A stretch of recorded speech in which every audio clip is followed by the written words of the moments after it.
Hello साथियों, जय हिंद। मैं आप सभी का भारतपुर के ऑफिशियल यूट्यूब चैनल पर एक बार फिर स्वागत करता हूं। साथियों, आज हम लोग स्टैटिक जीके का वीडियो नंबर 33 शुरू करने जा रहे हैं। तो साथियों, चलिए देखते हैं कि वीडियो नंबर 33 में किस प्रकार के प्रश्न दिए गए हैं। आइए साथियों, देखते हैं।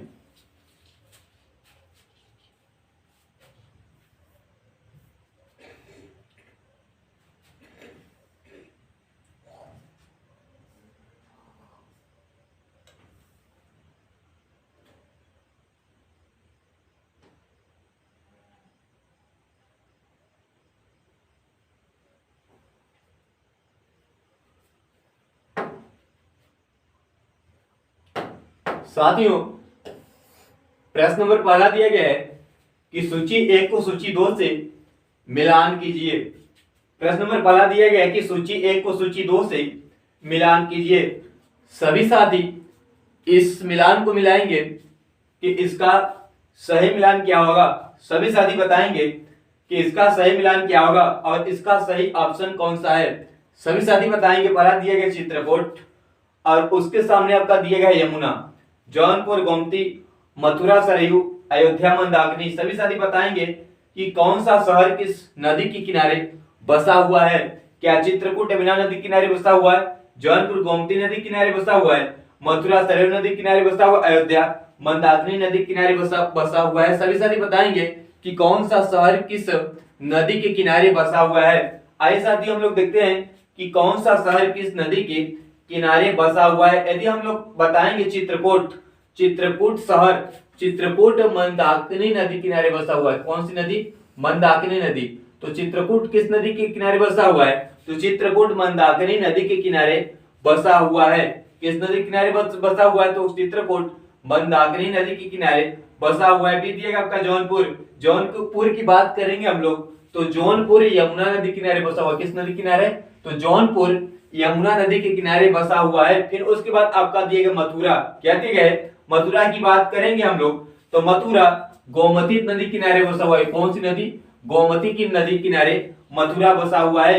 फिर उसके बाद आपका दिया गया है अयोध्या। क्या दिया गया है? अयोध्या। अयोध्या की बात करेंगे हम लोग तो अयोध्या सरयू नदी किनारे बसा हुआ है। किस नदी किनारे? तो अयोध्या सरयू नदी के किनारे बसा हुआ है। साथ ही हम लोग मतलब कि देखेंगे कि ए का आपका हो गया। सभी साथी बताएंगे कि ए का आपका हो गया, ए का आपका हो गया 4। क्या हो गया? 4। फिर उसके बाद बी आपका हो गया दोस्तों, बी आपका हो गया 1। क्या हो गया? 1। फिर उसके बाद सी को देखेंगे हम लोग तो सी आपका हो गया 2। क्या हो गया? 2। फिर उसके बाद डी क्या किसमें मिलाए हम लोग? तो डी का हो गया आपका 3। क्या हो गया? 3। तो 4 1 2 3 क्या हो जाएगा? 4 1 2 3 आपका क्या हो जाएगा? बिल्कुल सही हो जाएगा। पहला आपका दिया गया 1 3 2 4, ये गलत हो गया आपका। फिर उसके बाद दिया गया 2 4 3 1, ए भी आपका गलत है। फिर उसके बाद दिया गया 3 2 4 1, ए भी आपका गलत है। फिर उसके बाद 4 1 3 2, पहला आपका हो गया 4, दूसरा आपका हो गया 1, फिर उसके बाद क्या हो गया 1, फिर उसके बाद आपका सी क्या हो गया 2। क्या हो गया? 2। दोस्तों सी यहाँ दिया 3। क्या दिया गया है? 3। तो सी को हम बना लेंगे 2। क्या बना लेंगे? 2। ए आपका हो गया 2 और डी आपका हो गया 3। क्या हो गया? 3। तो ऑप्शन नंबर डी क्या हो जाएगा? बिल्कुल सही हो जाएगा। क्या हो जाएगा? ऑप्शन नंबर डी क्या हो जाएगा? बिल्कुल सही हो जाएगा। 4 1 2 3, 4 1 2 3। चित्रकूट का मतलब कि चित्रकूट मंदाकिनी नदी किनारे बसा हुआ है, जौनपुर यमुना नदी किनारे बसा हुआ है, मथुरा गोमती नदी किनारे बसा हुआ है और जबकि अयोध्या सरयू नदी किनारे बसा हुआ है। तो आपका ऑप्शन नंबर डी क्या हो जाएगा? बिल्कुल सही हो जाएगा। दोस्तों, आज के हमारे मतलब कि जो हमारे टाइपराइटर साहब हैं वो आजकल नीट के मतलब कि नीट की गोली खाकर हमें लग रहा है कि प्रश्न टाइप कर रहे हैं, इसलिए मतलब कि कुछ न कुछ प्रश्न में ऑप्शन गलत भर दे रहे हैं। तो साथियों, हम लोग क्या किए कि ऑप्शन को सही करते हुए इसको टिक करते हुए आगे बढ़ेंगे। आइए साथियों, हम लोग चलते हैं अपने अगले प्रश्न की ओर। तो साथियों, प्रश्न नंबर 2 दिया गया आप लोगों का। प्रश्न नंबर 2 का आंसर करेंगे आप लोग। प्रश्न नंबर 2 दिया गया कि भारत के किस राज्य में सर्वाधिक सिंचाई नलकूपों से होती है। भारत का ऐसा कौन सा राज्य है जहां पर सर्वाधिक सिंचाई नलकूपों से होती है? सभी लोग इसका आंसर करेंगे कि इसका सही आंसर क्या होगा। पहला आपका दिया गया मध्य प्रदेश, बी आपका दिया गया बिहार, सी आपका दिया गया राजस्थान और डी आपका दिया गया उत्तर प्रदेश। सभी साथी इसका आंसर करेंगे कि भारत का ऐसा कौन सा राज्य है जहां पर सर्वाधिक सिंचाई नलकूपों से होती है। साथियों आप लोग इसका सही आंसर बताएंगे कि इसका सही आंसर क्या होगा।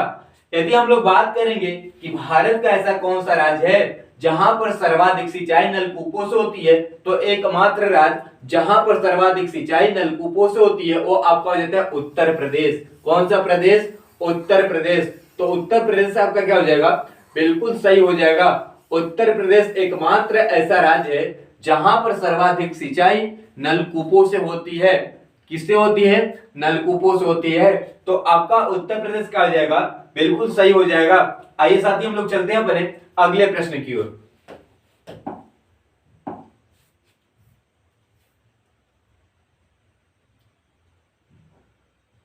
साथियों प्रश्न नंबर 3 दिया गया है। प्रश्न नंबर 3 दिया गया है कि लाइबेरिया देश की राजधानी है। लाइबेरिया देश की राजधानी है। मतलब कि प्रश्न का पूछने का तरीका यह है कि लाइबेरिया देश की राजधानी कौन सी है। तो आपका ऑप्शन दिया गया बंजुल, बी दिया गया जिबूती, सी दिया गया मोनरोविया और डी आपका दिया गया है फ्रीटाउन। क्या दिया गया है? फ्रीटाउन। तो साथियों लोग बताएंगे कि लाइबेरिया देश की राजधानी क्या है। पहला आपका दिया गया बंजुल। क्या दिया गया है? बंजुल। तो बंजुल आपका दोस्तों बात करेंगे बंजुल की तो गानविया। बंजुल आपका हो जाता है गानविया देश की राजधानी। गानविया क्या हो जाएगा? गानविया। तो गानविया देश की राजधानी क्या हो जाएगा? तो गानविया देश का राजधानी आपका हो जाएगा बंजुल। क्या हो जाएगा? बंजुल। तो गानविया देश की राजधानी आपका हो गया बंजुल। और फिर बी आपका दिया गया जिबूती। क्या दिया गया है? जिबूती। जिबूती की बात करेंगे तो जिबूती देश की राजधानी है। किस देश की राजधानी? तो जिबूती देश की राजधानी आपका हो जाएगा जिबूती। क्या हो जाएगा? जिबूती। तो जिबूती देश की राजधानी आपका हो गया जिबूती। फिर उसके बाद आप सभी का दिया गया है मोनरोविया। क्या दिया गया है? मोनरोविया। तो जो मोनरोविया है लाइबेरिया देश की राजधानी। किस देश की राजधानी? तो लाइबेरिया। लाइबेरिया देश की राजधानी आपका हो गया दोस्तों, लाइबेरिया देश की राजधानी आपका हो गया मोनरोविया। क्या हो गया? मोनरोविया। डी आपका दिया गया फ्रीटाउन। क्या दिए गए? फ्रीटाउन। फ्रीटाउन की बात करेंगे हम लोग दोस्तों, फ्रीटाउन की बात करेंगे हम लोग तो सिएरा लियोन। क्या हो जाएगा? Sierra Leone. फ्रीटाउन आपका हो जाएगा Sierra Leone. Sierra Leone. Sierra Leone देश की राजधानी क्या हो गया? तो सिएरा लियोन देश की राजधानी आपका हो गया फ्रीटाउन। क्या हो गया? फ्रीटाउन। तो सिएरा लियोन किस देश की राजधानी है? तो सिएरा लियोन फ्रीटाउन देश की राजधानी हो जाती है। फिर उसके बाद आपका दिया गया दोस्तों जो सिएरा देश है, सिएरा लियोन देश की राजधानी आपका हो गया फ्रीटाउन। क्या हो गया? फ्रीटाउन। फिर उसके बाद लाइबेरिया देश की राजधानी क्या हो गया? तो लाइबेरिया देश की राजधानी आपका हो गया मोनरोविया। क्या हो गया? मोनरोविया। जिबूती देश की राजधानी आपका हो गया जिबूती। फिर गाम्बिया देश की राजधानी आपका होगा बंजुल। क्या हो गया? बंजुल। तो दोस्तों प्रश्न पूछा था कि लाइबेरिया देश की राजधानी है, तो लाइबेरिया देश की राजधानी आपका हो गया मोनरोविया। क्या हो गया? मोनरोविया। तो मोनरोविया आपका क्या हो जाएगा? सही हो जाएगा। दोस्तों प्रश्न नंबर 3 का ऑप्शन नंबर सी क्या हो जाएगा? सही हो जाएगा। जबकि गाम्बिया देश की राजधानी बंजुल, जिबूती देश की राजधानी जिबूती, लाइबेरिया देश की राजधानी मोनरोविया और सिएरा लियोन देश की राजधानी आपका फ्रीटाउन। क्या हो गया? फ्रीटाउन। तो साथियों आइए चलते हैं हम लोग अगले प्रश्न की ओर।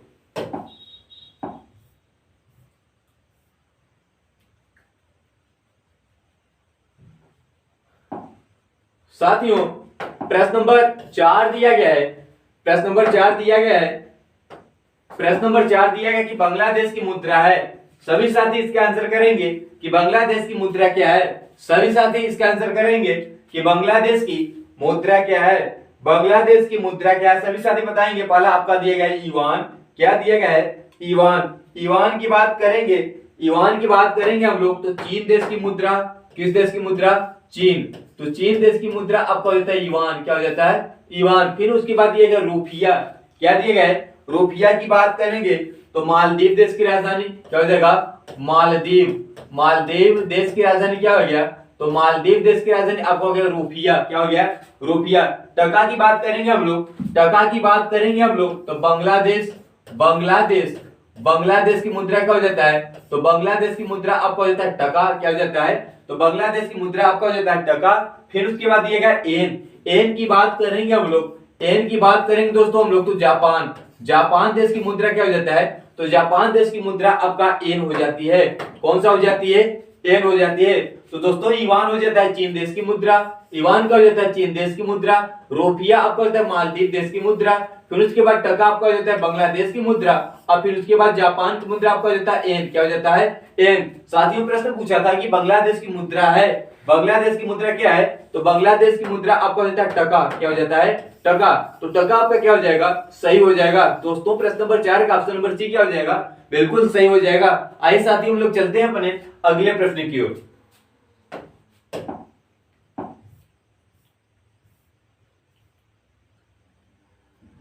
सभी साथी प्रश्न नंबर 5 का आंसर करेंगे, सभी साथी प्रश्न नंबर 5 का आंसर करेंगे। दिया गया कि सूर्य से सबसे दूर स्थित ग्रह है, कौन सा ग्रह सबसे दूर स्थित है सूर्य से? सभी साथी बताएंगे कि सूर्य से सबसे दूर स्थित ग्रह कौन है। पहला आपका दिया गया बुध, बी दिया गया शुक्र, सी दिया गया पृथ्वी और डी दिया गया वरुण। सभी साथी बताएंगे कि सूर्य से सबसे दूर स्थित ग्रह कौन सा है। सभी साथी बताएंगे कि इसका सही आंसर क्या होगा। यदि हम मान लिए कि ये सूर्य है आपका, यदि हम मान लिए ये आपका सूर्य हो गया, तो बताएंगे कि सूर्य से सबसे दूर स्थित ग्रह कौन सा है। सूर्य से सबसे दूर स्थित ग्रह कौन सा है? यदि हम बात करेंगे सबसे नजदीक की, तो सबसे नजदीक आपका हो गया बुध। क्या हो गया? सबसे नजदीक आपका हो गया बुध। क्या हो गया? बुध। दूसरा आपका हो गया दोस्तों, दूसरा आपका हो गया शुक्र। क्या हो गया? शुक्र। तो सबसे सूर्य से सबसे नजदीक सूर्य है, हम इसको मान लेते हैं सूर्य। तो सूर्य से सबसे नजदीक का ग्रह आपका हो जाता है बुध और सूर्य से दूसरा सबसे नजदीक ग्रह आपका हो जाता है शुक्र। क्या हो जाता है? शुक्र। फिर उसकी बात करेंगे तो शुक्र के बाद आपका हो गया पृथ्वी। क्या हो गया? शुक्र के बाद आपका हो जाता है पृथ्वी और पृथ्वी के बाद आपका हो जाता है मंगल। क्या हो जाता है? मंगल ग्रह। दोस्तों बुध, शुक्र, पृथ्वी और आपका हो जाता है मंगल। मंगल के बाद बात करेंगे आपका हो जाता है बृहस्पति। क्या हो जाता है दोस्तों? बृहस्पति, बृहस्पति। तो बृहस्पति हो जाता है। फिर उसके बाद बृहस्पति की बात करेंगे हम लोग तो हो जाता है शनि। क्या हो जाता है? शनि। तो बृहस्पति और अब क्या हो गया? तो बृहस्पति के बाद आपका हो गया शनि और क्या हो गया दोस्तों? शनि। फिर उसके बाद आपका हो गया अरुण। क्या हो गया? कौन सा ग्रह हो जाता है? तो अरुण ग्रह हो जाता है। फिर उसके बाद आपका हो गया वरुण। क्या हो गया? वरुण। तो साथियों इसमें क्या हुआ कि सूर्य से सबसे नजदीक का ग्रह आपका हो जाता है बुध, दूसरा सबसे नजदीक का ग्रह आपका हो जाता है शुक्र, तीसरा सबसे नजदीक का ग्रह आपका हो जाता है पृथ्वी, चौथा सबसे नजदीक का ग्रह आपका हो जाता है मंगल, पांचवा सबसे नजदीक का ग्रह आपका हो जाता है बृहस्पति, छठा सबसे नजदीक का ग्रह आपका हो जाता है शनि, सातवां आपका हो जाता है अरुण और आठवां आपका हो जाता है दोस्तों वरुण। क्या हो जाता है? वरुण। प्रश्न पूछा कि सूर्य से सबसे दूर स्थित ग्रह कौन सा है? तो सूर्य से सबसे नजदीक का ग्रह आपका होता है बुध और जबकि सबसे दूर का ग्रह आपका जो हो जाता है वरुण। कौन सा ग्रह हो जाता है? वरुण। तो प्रश्न मतलब कि पूछा कि सूर्य से सबसे दूर स्थित ग्रह कौन सा है, तो सूर्य से सबसे दूर स्थित ग्रह आपका हो जाता है वरुण। क्या हो जाता है? वरुण। तो वरुण आपका क्या हो जाएगा? बिल्कुल सही हो जाएगा। वरुण आपका क्या हो जाएगा? बिल्कुल सही हो जाएगा। तो वरुण आपका ऑप्शन नंबर डी में दिया गया है, आपका ऑप्शन नंबर डी क्या हो जाएगा? बिल्कुल सही हो जाएगा। दोस्तों बात करेंगे हम लोग पृथ्वी का कौन सा ग्रह है। पृथ्वी का एकमात्र उपग्रह का नाम बताएंगे आप लोग, पृथ्वी ग्रह का एकमात्र उपग्रह का नाम बताएंगे आप लोग। और जबकि बुध और शुक्र के कितने उपग्रह हैं, सभी साथी बताएंगे कि बुध और शुक्र के कितने उपग्रह हैं और पृथ्वी के कितने उपग्रह हैं। सभी साथी बताएंगे इसका सही आंसर क्या होगा। यदि हम पृथ्वी के बारे में बात करेंगे तो पृथ्वी का एकमात्र उपग्रह आपका हो जाता है चंद्रमा। क्या हो जाता है? चंद्रमा। पृथ्वी का एकमात्र उपग्रह आपका हो जाता है चंद्रमा। और जबकि बुध और शुक्र के बारे में बात करेंगे तो बुध और शुक्र के पास कोई भी उपग्रह नहीं है। दोस्तों बुध और शुक्र के पास कोई भी उपग्रह नहीं है, जबकि पृथ्वी का एकमात्र उपग्रह आपका हो जाता है चंद्रमा। क्या हो जाता है? चंद्रमा। तो दोस्तों प्रश्न नंबर 5 का ऑप्शन नंबर डी क्या हो जाएगा? बिल्कुल सही हो जाएगा। आइए साथ ही हम लोग चलते हैं अपने अगले प्रश्न की ओर।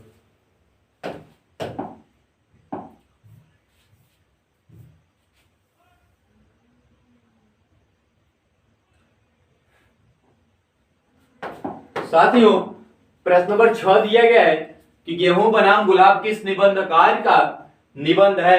सभी साथी बताएंगे कि गेहूं बनाम गुलाब किस निबंध कार्य का निबंध है। सभी साथी बताएंगे, सभी साथी इसका आंसर करेंगे कि गेहूं बनाम गुलाब किस निबंध कार्य का निबंध है। पहला आपका दिया गया है यशपाल, बी दिया गया है रामधारी सिंह दिनकर, सी दिया गया है राम वृक्ष बेनीपुरी और डी दिया गया आपका हजारी प्रसाद द्विवेदी। सभी साथी बताएंगे, पहला आपका दिया गया यशपाल। यदि यशपाल के बारे में हम लोग बात करेंगे, यशपाल के बारे में हम लोग बात करेंगे दोस्तों, तो यशपाल के बारे में बात करेंगे तो चक्कर क्लब और बात बात में मात, चक्कर क्लब इनका निबंध हो जाता है। पहला निबंध हो जाता है इनका चक्कर क्लब, चक्कर क्लब और दूसरा आपका होता है बात बात में मात, बात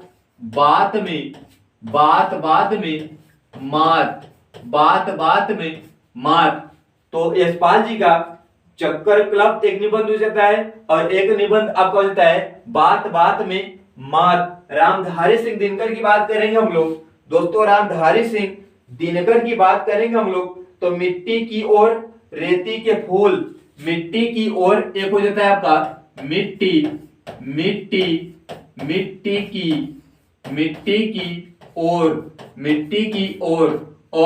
मिट्टी की ओर और फिर उसके बाद आपका हो जाता है मिट्टी की ओर और फिर उसके बाद आपका हो जाता है रेती के फूल। क्या हो जाता है रेती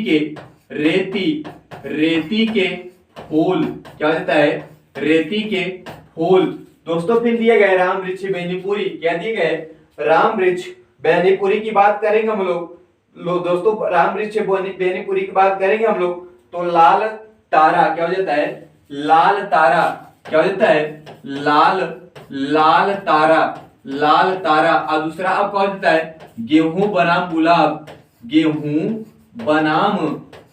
बनाम गुलाब, क्या होता है गेहूं बनाम गुलाब हो जाता है। फिर उसके बाद दिया गया हजारी प्रसाद द्विवेदी जी की बात करेंगे हम लोग, हजारी प्रसाद द्विवेदी जी की बात करेंगे हम लोग तो आपका दिया गया अशोक के फूल और नाखून क्यों बढ़ते हैं। पहला आपका देता है अशोक के फूल, अशोक क्या होता है अशोक के फूल। दूसरा हो जाता है नाखून क्यों बढ़ते हैं, नाखून क्यों बढ़ते हैं, क्या हो जाता है नाखून क्यों बढ़ते हैं। तो दोस्तों हम लोग क्या क्या देखें, पहला हम देखें कि यशपाल जी का निबंध हो जाता है चक्कर क्लब और फिर उसके बाद हो जाता है बात बात में मात। रामधारी सिंह दिनकर की हो जाती है मिट्टी की ओर रेती के फूल, मिट्टी की ओर और दूसरा हो जाता है रेती के फूल। राम वृक्ष बेनीपुरी की बात करेंगे तो लाल तारा और गेहूं बनाम गुलाब, क्या होता है लाल तारा और गेहूं बनाम गुलाब। फिर उसके बाद ये हजारी प्रसाद द्विवेदी जी की बात करेंगे तो एक हो जाता है अशोक के फूल और एक हो जाता है नाखून क्यों बढ़ते हैं, क्या हो जाता है नाखून क्यों बढ़ते हैं। तो प्रश्न पूछा था कि गेहूं बनाम गुलाब किस निबंधकार का निबंध है, तो गेहूं बनाम गुलाब राम वृक्ष बेनीपुरी जी का निबंध है। किस मतलब कि गेहूं बनाम गुलाब किसका निबंध है, तो गेहूं बनाम गुलाब राम वृक्ष बेनीपुरी जी का निबंध है। तो राम वृक्ष बेनीपुरी आपका क्या हो जाएगा, बिल्कुल सही हो जाएगा। साथियों आइए चलते हैं हम लोग अपने अगले प्रश्न की ओर।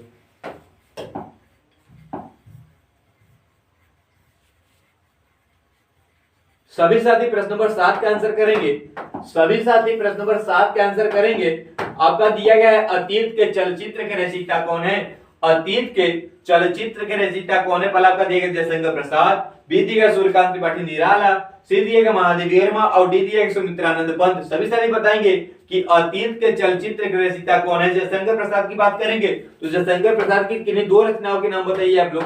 जयशंकर प्रसाद जी की किन्हीं दो रचनाओं के नाम बताएंगे सभी लोग कि जयशंकर प्रसाद की किन्हीं दो रचनाओं के नाम कौन कौन से है। फिर उसके बाद दिएगा सूर्यकांत त्रिपाठी निराला, आपका सी दिएगा महादेवी वर्मा, डी दिएगा सुमित्रानंद पंत। जयशंकर प्रसाद की रचना की बात करेंगे हम लोग, जयशंकर प्रसाद की रचना की बात करेंगे हम लोग तो एक हो जाता है कामायनी, क्या होता है कामायनी, क्या होता है कामायनी और एक हो जाता है आंसू, क्या हो जाता है आंसू, एक हो जाता है आंसू कामायनी और क्या हो जाता है आंसू।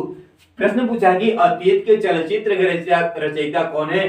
तो अतीत के चलचित्र के रचयिता महादेवी वर्मा जी हैं। कौन है? तो महादेवी वर्मा जी हैं। तो महादेवी वर्मा अब क्या क्या हो जाएगा? बिल्कुल सही हो जाएगा। जबकि कामायनी और आंसू के रचयिता कौन है? तो कामायनी और आंसू के रचयिता जयशंकर प्रसाद जी हो जाते हैं। और अतीत के चलचित्र के रचयिता, तो अतीत के चलचित्र के रचयिता महादेवी वर्मा जी हो जाती हैं। तो महादेवी वर्मा आपका क्या हो जाएगा? बिल्कुल सही हो जाएगा। आइए साथियों हम लोग चलते हैं अपने अगले प्रश्न की ओर।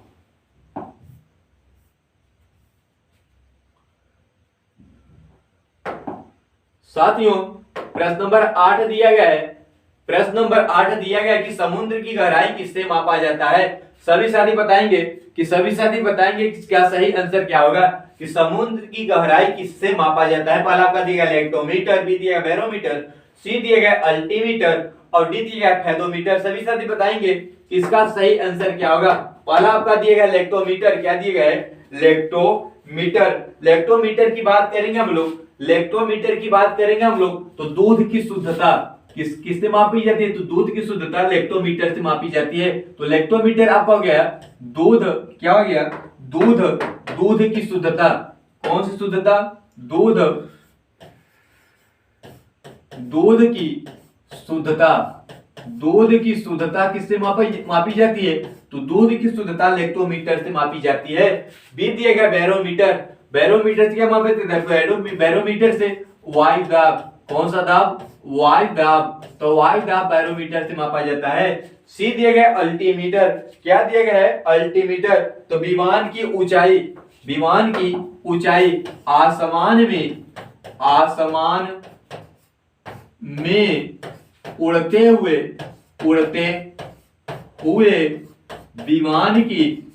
विमान की दोस्तों विमान की ऊंचाई, तो विमान की ऊंचाई किससे मापी जाती है? तो विमान की ऊंचाई अल्टीमीटर से मापी जाती है। जबकि फेदोमीटर से क्या मापा जाता है? तो फेदोमीटर से समुद्र की गहराई, समुद्र की गहराई क्या मापा जाता है? समुद्र की गहराई। तो समुद्र की गहराई से गहराई किससे मापी जाती है?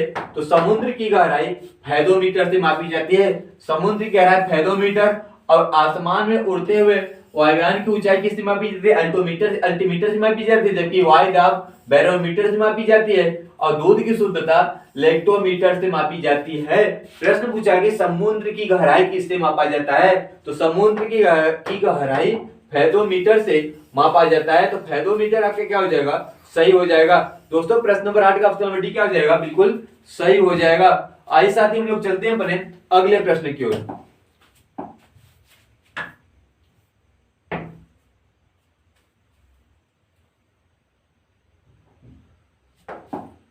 साथियों प्रश्न नंबर 9 दिया गया है। प्रश्न नंबर 9 का आंसर करेंगे आप लोग। प्रश्न नंबर 9 दिया गया है कि इनमें से किसने भूमि मापन की व्यवस्था प्रारंभ की थी? इनमें से किसने भूमि मापन की व्यवस्था प्रारंभ की थी? सभी साथी प्रश्न नंबर 9 का आंसर करेंगे। इसका सही आंसर क्या होगा? पहला आपका दिया गया बहादुर शाह, बी दिया गया शेरशाह सूरी, सी दिया गया शाहजहां और डी दिया गया आपका अकबर। सभी साथी बताएंगे कि इनमें से किसने भूमि मापन की व्यवस्था प्रारंभ की थी। सभी साथी इसका सही आंसर बताएंगे कि इनमें से किसने भूमि मापन की व्यवस्था प्रारंभ की थी। तो भूमि मापन की व्यवस्था दोस्तों जो हो जाता है भूमि मापन की, तो भूमि मापन की व्यवस्था शेरशाह सूरी ने प्रारंभ की थी। किसने प्रारंभ की थी? तो शेरशाह सूरी हो जाता है। तो भूमि मापन की व्यवस्था किसने प्रारंभ की थी? तो भूमि मापन की व्यवस्था शेरशाह सूरी ने प्रारंभ की थी। दोस्तों शेरशाह सूरी क्या हो जाएगा आपका? बिल्कुल सही हो जाएगा। शेरशाह सूरी क्या हो जाएगा? तो शेरशाह सूरी बिल्कुल सही हो जाएगा। तो साथियों चलिए हम लोग चलते हैं अपने अगले प्रश्न की ओर।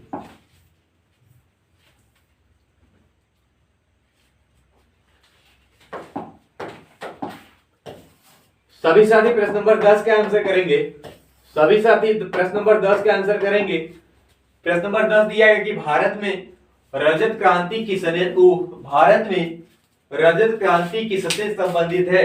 भारत में रजत क्रांति किससे संबंधित है? सभी साथी बताएंगे कि भारत में रजत क्रांति किससे संबंधित है। पहला आपका दिया चांदी का उत्खनन, बी दिए गए अंडा और चिकन का उत्पादन, सी दिए गए कपास का उत्पादन और डी दिए गए स्वच्छ पेयजल का बोतलीकरण। सभी साथी बताएंगे कि भारत में रजत क्रांति किससे संबंधित है। भारत में रजत क्रांति किससे संबंधित है? तो भारत में रजत क्रांति अंडा और भारत में रजत क्रांति अंडा और चिकन, अंडा और चिकन से संबंधित है, अंडा और चिकन से संबंधित है। तो रजत क्रांति का उद्देश्य क्या है? सभी साथी बताएंगे कि इसका उद्देश्य क्या है। रजत क्रांति का उद्देश्य क्या है? रजत क्रांति का उद्देश्य क्या हो जाता है? सभी साथी बताएंगे कि रजत क्रांति का उद्देश्य क्या हो जाता है। तो रजत क्रांति का उद्देश्य हो जाता है मुर्गी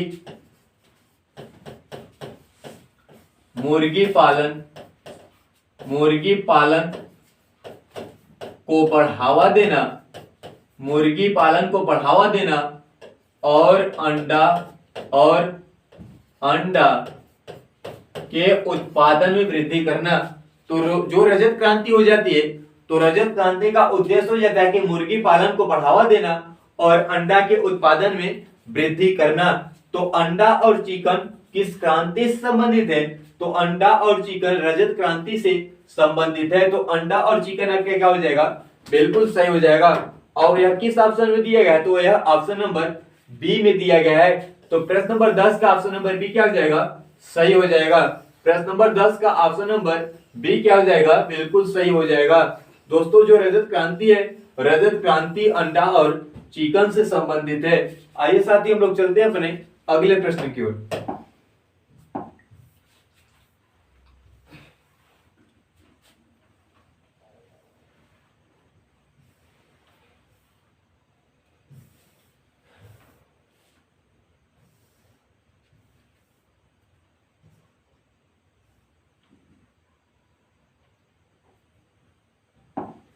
साथियों प्रश्न नंबर 11 दिया गया है।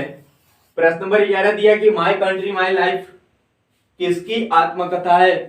सभी साथी इसका आंसर बताएंगे कि माय कंट्री माय लाइफ किसकी आत्मकथा है। पहला आपका दिया गया सुचेता कृपलानी और फिर उसके बाद दिया गया राम मनोहर लोहिया, सी दिया गया लालकृष्ण आडवाणी और फिर उसके बाद दिया गया सुचेता कृपलानी। दोस्तों पहला आपका दिया गया सुचित्रा सेन, क्या दिया गया सुचित्रा सेन। बी आपका दिया गया राम मनोहर लोहिया, सी आपका दिए गए लालकृष्ण आडवाणी और डी आपका दिए गए सुचिता कृपलानी। सभी साथी बताएंगे कि माय कंट्री माय लाइफ किसकी आत्मकथा है। तो माय कंट्री माय लाइफ जो हो जाता है दोस्तों, माय कंट्री और माय लाइफ जो हो जाता है, तो माय कंट्री और माय लाइफ जो हो जाता है, माय कंट्री और माय लाइफ लालकृष्ण आडवाणी जी की आत्मकथा हो जाती है। किसकी आत्मकथा हो जाती है?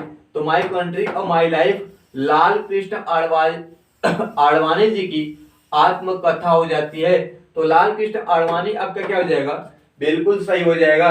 लालकृष्ण आडवाणी क्या हो जाएगा आपका? बिल्कुल सही हो जाएगा। आइए साथी हम लोग चलते हैं अपने अगले प्रश्न की ओर।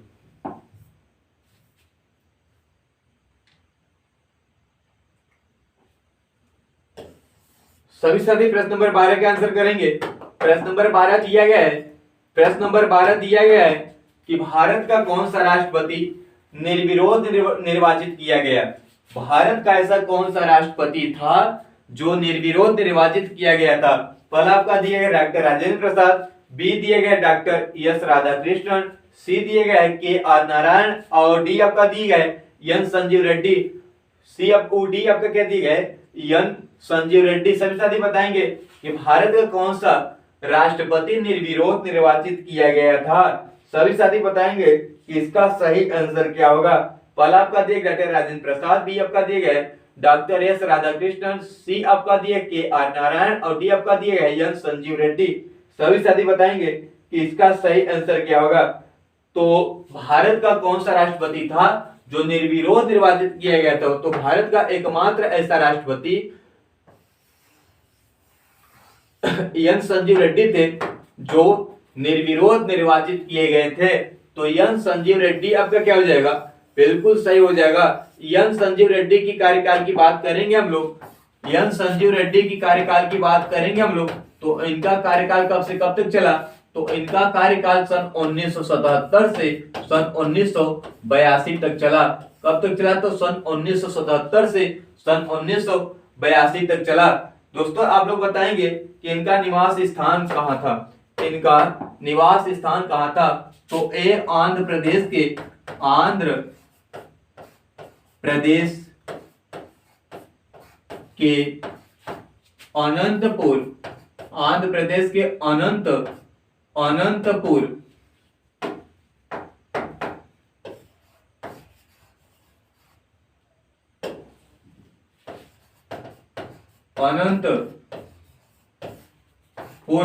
आंध्र प्रदेश के अनंतपुर जिले के रहने वाले थे, के रहने वाले थे। दोस्तों राष्ट्रपति न बनने से पहले, राष्ट्रपति न बनने से पहले, राष्ट्रपति न बनने से पहले, न बनने से पहले आंध्र प्रदेश के, आंध्र प्रदेश के मुख्यमंत्री थे। कौन थे, मुख्यमंत्री थे।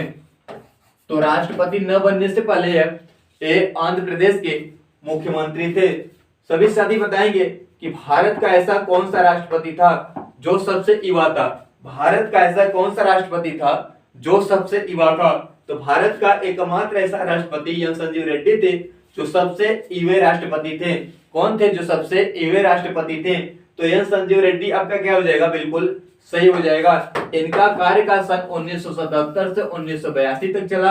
ये आंध्र प्रदेश के अनंतपुर जिले से संबंधित रखते थे और ये राष्ट्रपति न बनने से पहले ये आंध्र प्रदेश के मुख्यमंत्री भी थे। क्या थे, मुख्यमंत्री थे। आइए साथी हम लोग चलते हैं अपने अगले प्रश्न की ओर।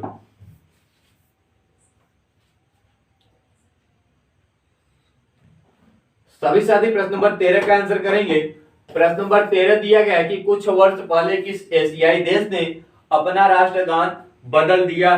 सभी साथी बताएंगे कि कुछ वर्ष पहले किस एशियाई देश ने अपना राष्ट्रगान बदल दिया। सभी साथी बताएंगे कि कुछ वर्ष पहले किस एशियाई देश ने अपना राष्ट्रगान बदल दिया। बताएंगे कि इसका सही आंसर क्या होगा। पहला आपका दिया गया बांग्लादेश, बी आपका दिया गया नेपाल, सी आपका दिया गया अफगानिस्तान और डी आपका दिया गया मालदीव। बताएंगे कि इसका सही आंसर क्या होगा। तो दोस्तों जो हो जाता है नेपाल, नेपाल ने कुछ वर्ष पहले अपना राष्ट्रगान बदल दिया। तो अब कब बदला, बताएंगे कि कब बदला। नेपाल ने अपना राष्ट्रगान कब बदला, तो नेपाल ने अपना राष्ट्रगान 3 अगस्त 2007 को 3 अगस्त 2007 को 3 अगस्त 2007 को अपना राष्ट्रगान बदल दिया, अपना राष्ट्रगान बदल दिया। नया राष्ट्रगान कौन सा है, सभी साथी बताएंगे कि नया राष्ट्रगान कौन सा है। नया राष्ट्रगान कौन सा, सभी साथी बताएंगे कि नेपाल का नया राष्ट्रगान कौन सा है। नेपाल का नया राष्ट्रगान कौन सा है, तो नेपाल का नया राष्ट्रगान आपका हो जाता है सयो इवा फुल्का। क्या हो जाता है, सयो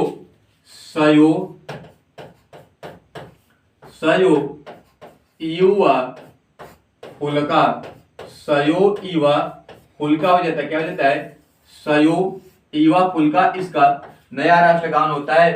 दोस्तों आप लोग बताएंगे इसका सयो इवा फुल्का का मतलब क्या होता है।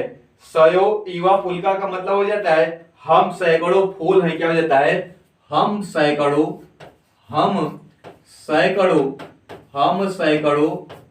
फूल हैं, हम सैकड़ों फूल हैं। सयो इवा फुल्का का मतलब हो जाता है कि हम सैकड़ों फूल हैं, और हम सैकड़ों फूल हैं जो हो जाता है यह नेपाल देश की नया राष्ट्रगान हो जाता है। नेपाल देश की नया राष्ट्रगान क्या हो जाता है, तो नेपाल देश की नया राष्ट्रगान युवा फुल्का हो जाता है। और नेपाल देश ने अपना राष्ट्रगान कब बदला? तो नेपाल देश ने अपना राष्ट्रगान 3 अगस्त 2007 को बदला था। तो नेपाल आपका क्या हो जाएगा? बिल्कुल सही हो जाएगा। आइए साथियों हम लोग चलते हैं अपने अगले प्रश्न की ओर।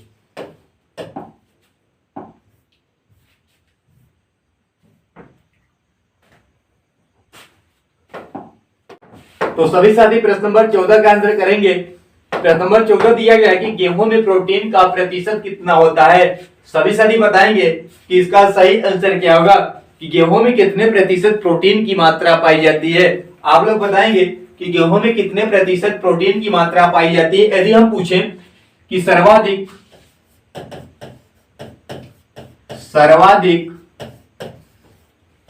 प्रोटीन की मात्रा किस में पाई जाती है, सर्वाधिक प्रोटीन की मात्रा किस में पाई जाती है। तो आप लोग इस प्रश्न का भी आंसर बताएंगे कि सर्वाधिक प्रोटीन की मात्रा किस में पाई जाती है। यदि हम लोग गेहूं की बात करेंगे तो गेहूं में प्रोटीन की मात्रा गेहूं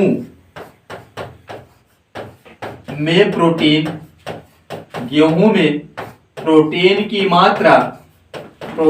मात्रा 9% से 15% तक पाई जाती है। कितने प्रतिशत से कितने प्रतिशत तक? तो 9% से 15% तक पाई जाती है। तो गेहूं में प्रोटीन की मात्रा 9% से 15% तक पाई जाती है। तो आपका क्या दिएगा? पहला 15%, बी आपका दिया गया 30%, सी आपका दिया है 45%, डी आपका दिया गया है 25%। तो जो गेहूं हो जाता है, गेहूं में प्रोटीन की मात्रा 9 से 15% तक पाई जाती है। प्रश्न हम दूसरा पूछे थे आप लोगों से कि सर्वाधिक प्रोटीन की मात्रा किसमें पाई जाती है। तो सर्वाधिक प्रोटीन की मात्रा सोयाबीन पाई जाती है। किसमें पाई जाती है? तो सोयाबीन आपका क्या हो जाएगा? सही हो जाएगा।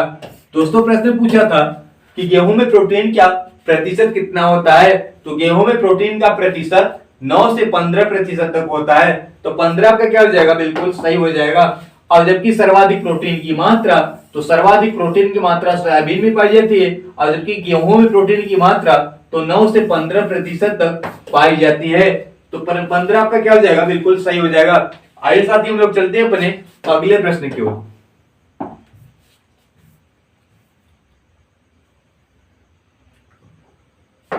साथियों प्रश्न नंबर 15 दिया गया है कि 1 हॉर्स पावर बराबर होता है। 1 हॉर्स पावर बराबर होता है। तो 1 हॉर्स पावर बराबर कितना होता है? सभी साथी बताएंगे। पहला आपका दिया गया 700 वाट, बी आपका दिया गया 676 वाट, सी आपका दिया गया है 646 वाट, डी आपका दिया गया है 746 वाट। तो सभी साथी बताएंगे कि प्रश्न नंबर 15 का सही आंसर क्या होगा। साथियों प्रश्न नंबर 15 आपको मिलता है होमवर्क के रूप में। सभी साथी इसका आंसर कमेंट बॉक्स में देंगे कि इसका सही आंसर क्या होगा। सभी साथी इसका आंसर कमेंट बॉक्स में देंगे कि इसका सही आंसर क्या होगा। साथियों आप लोग इस प्रश्न का आंसर कमेंट बॉक्स में देंगे कि इस प्रश्न का सही आंसर क्या होगा। दोस्तों कल के प्रश्नों का जवाब देने वाले जो बच्चे थे, मैं उनका नाम बताना चाहता हूं। पहला आपका हो जाता है रविंद्र यादव, सतीश यादव, फिर उसके बाद हो जाता है महेश यादव, सूरज यादव यल, और फिर उसके बाद हो जाता है आपका अभिषेक शुक्ला, सूरज दुबे, अग्रिमा दुबे, दीक्षा दुबे, वैष्णवी पाठक, खुशी गुप्ता, हिमांशु कुमार, आकाश सोनकर। तो एक ऐसे बच्चे हैं जो प्रत्येक प्रश्न का एक सही और सटीक जवाब देते हैं। दोस्तों हमें आशा है कि आप भी इस प्रश्न का सही और सटीक जवाब देंगे, ताकि कल के वीडियो में हम आप सभी का नाम बता सके। दोस्तों स्टैटिस्टिक्स जीके का वीडियो नंबर 33 यहीं पर समाप्त होता है। मिलते हैं आप सभी से अगले नेक्स्ट वीडियो में। तब तक के लिए आप सभी को जय हिंद।